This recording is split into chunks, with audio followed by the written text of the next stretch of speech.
Rolando aquele que apanha quando acorda e apanha quando deita.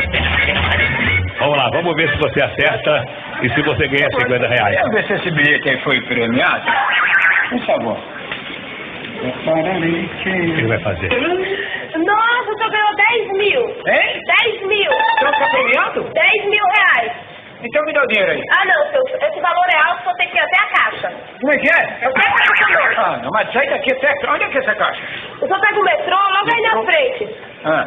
Aí o senhor desce bem em frente.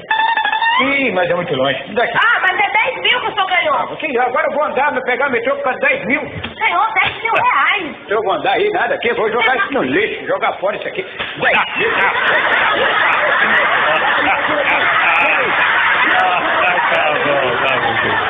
É muito bem bolado, é muito bem bolado.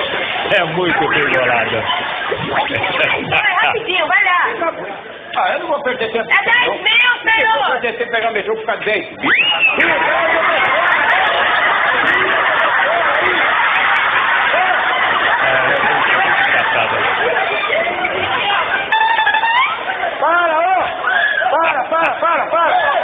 Para que é brincadeira, para.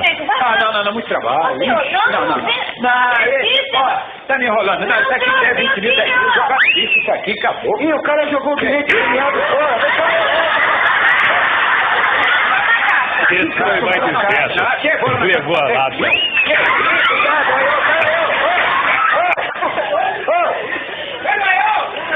Eu já vou, meu amor.